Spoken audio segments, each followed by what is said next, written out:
Di video ini kita akan berbicara tentang attack atau serangan yang bisa kita lancarkan ke substitution cipher yang sudah kita bahas di video sebelumnya. Jadi ada dua attack yang bisa kita lancarkan, yaitu yang pertama dinamakan brute force attack, serangan paksa, dan kemudian serangan kedua yaitu serangan secara analytical. Nah, kita kembali dulu ke substitution cipher ya, seperti yang saya jelaskan sebelumnya. Jadi sederhananya kita hanya menggantikan suatu huruf A misalnya menjadi K, atau B menjadi M, C menjadi Z, dan seterusnya. Itu secara sederhananya merupakan substitution cipher. Nah, jadi kita contohkan lagi, misalnya ada dua pihak A, B melakukan komunikasi melalui channel yang insecure, anggaplah internet, dan mereka mengirimkan pesan X yang di encrypt menjadi ciphertext, dan kemudian ciphertext di decrypt lagi oleh B menjadi plain text, dan si C akan melakukan hacking ke channel ini sehingga dia memperoleh Y yang merupakan ciphertext. Untuk melakukan enkripsi dan dekripsi dibutuhkan key ya, atau kunci. Sedangkan si C yang melakukan hacking, dia juga membutuhkan key untuk melakukan dekripsi. Karena dia tidak punya key-nya, maka yang bisa dilakukan C ini adalah serangan paksa atau brute force attack. Dengan melakukan brute force attack, si C akan mencari possible keys ya, seberapa banyaknya itu, untuk melakukan dekripsi ciphertext yang dia peroleh. Sekarang kita akan melihat definisi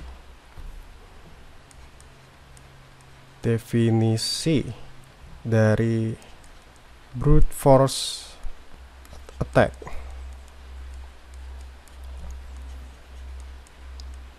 Misalkan X, Y menunjukkan plain text which is X, dan ciphertext which is Y, dan misalkan K adalah himpunan yang berisi elemen K1 sampai K kecil subscript, merupakan key space dari semua kemungkinan kunci ya, atau keys KI. Serangan brute force akan melakukan pengecekan tiap KI yang merupakan elemen dari himpunan K. Oke. Jika fungsi dekripsi terhadap ciphertext Y menjadi plain text X, dan jika persamaan ini berlaku, kemungkinan kunci ditemukan. Jika tidak, lanjut ke kunci berikutnya. Disclaimer, saya tidak akan menjelaskan lagi mathematical language yang ada di sini, apa itu himpunan, apa itu elemen, dan lain sebagainya. Karena itu bukan main fokus kita ya. Itu saya bahas di video lain, terutama di tentang mathematical proving, yang banyak membahas tentang himpunan dan juga beberapa teori himpunan.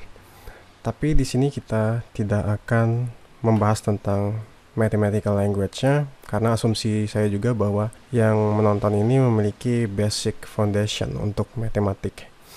Oke, jadi kita lihat definisi dari brute force attack. Misalkan X ya menunjukkan plain text dan ciphertext, dan misalkan K, jadi K ini adalah himpunan yang isinya merupakan elemen-elemen yang berupa kunci, kemungkinan kunci dari si ciphertext ini. Jadi si penyerang, si C, akan mencoba melakukan brute force attack terhadap ciphertext dengan mencoba possible satu-satu kuncinya dengan menggunakan fungsi ini. Jadi dia coba misalnya K1 terhadap ciphertext Y, apakah dia akan menjadi X? Jika tidak, coba lagi K2, K3, dan seterusnya. Sampai persamaan ini berlaku, berarti kunci ditemukan. Dan jika tidak ya, terus saja lanjut ke kunci berikutnya. Dan penting untuk diperhatikan bahwa serangan brute force ini untuk symmetric cipher selalu possible ya, secara prinsip, secara teori. Tapi apakah ini efektif atau tidak itu tergantung dari key space-nya. Ya, tergantung dari key space-nya, sebanyak apa kuncinya. Jika melakukan testing untuk semua kunci pada komputer modern sekarang itu malah membutuhkan waktu yang sangat lama. Misalkan kita menggunakan komputer-komputer dengan spesifikasi maksimal di zaman sekarang, dan itu masih membutuhkan beberapa dekade untuk mendapatkan key dari key space, maka cipher ini secara komputasional aman terhadap brute force attack. Nah, sekarang kita coba deh menentukan key space dari substitution cipher ya. Substitution cipher yang ini. Kita coba cari key space-nya. Misalnya seperti tadi, kita memilih replacement atau pengganti untuk huruf pertama A. Misalnya seperti contoh di atas, kita secara random memilih dari 26 huruf alfabet dan kita pilih K. Oke. Nah, kemudian kita mencari pengganti untuk huruf selanjutnya, yaitu B. Nah, otomatis kita nggak akan bisa lagi memilih huruf K karena sudah digunakan untuk menggantikan A. Jadi possibility-nya adalah tersisa 25 huruf, bukan? Misalnya kita pilih B menjadi M. Kemudian huruf selanjutnya C. Nah, kita akan ganti dengan huruf apa? Yang pasti kita nggak bisa lagi memilih K dan M. Berarti tersisa 24 huruf untuk memilih replacement untuk huruf C. Misalnya Z. Dan seterusnya. Jadi ini secara random ya kita melakukan pilih. Dengan demikian kita bisa memperoleh key space untuk substitution cipher.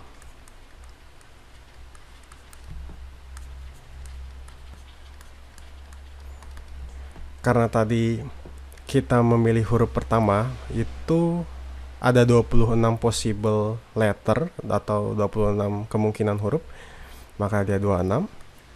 Huruf kedua, karena dia memiliki possibility 25 huruf, menjadi 25.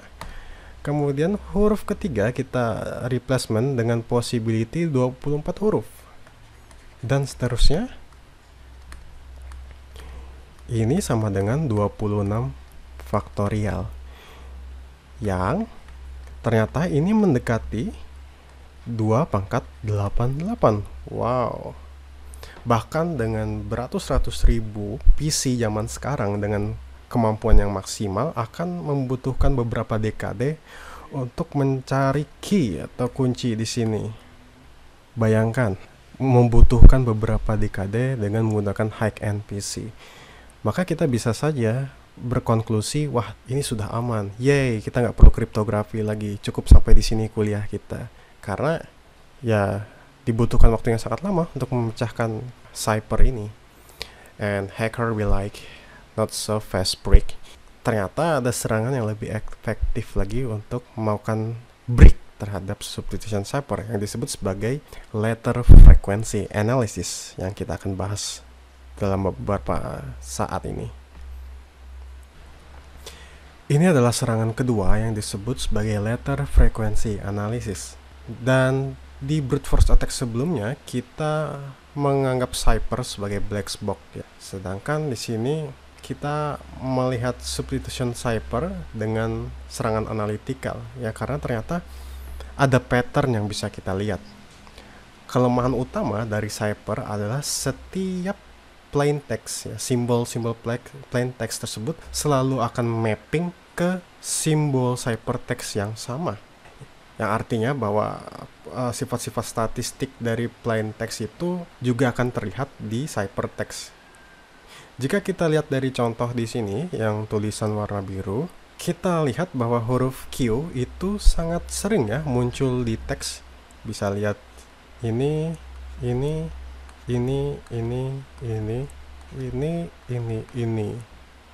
Oh ya, ini juga. Jadi bisa terlihat bahwa huruf Q itu sangat sering muncul di teks. Dari sini kita tahu bahwa Q adalah substitusi dari salah satu huruf yang sering keluar di bahasa Inggris misalnya. Jadi relatif ya. Statistiknya jika dia menggunakan bahasa Inggris seperti yang di sini, maka kita acuannya ke bahasa Inggris. Nah, oke, kita kembali lagi.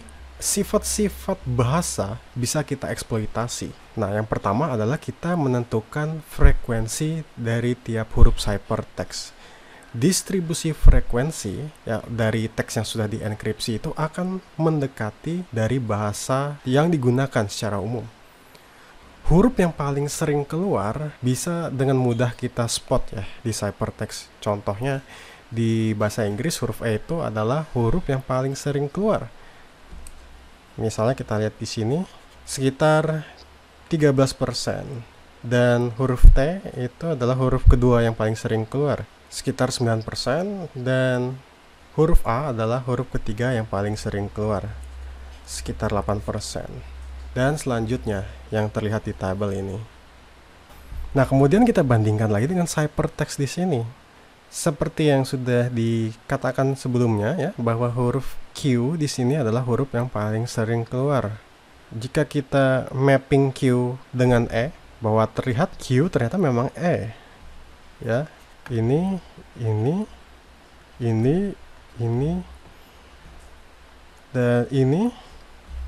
dan ini sangat mind blowing. Hanya dengan data statistik kita bisa mapping huruf ciphertext dengan melihat distribusi frekuensi atau berapa sering huruf itu keluar di suatu teks atau kalimat.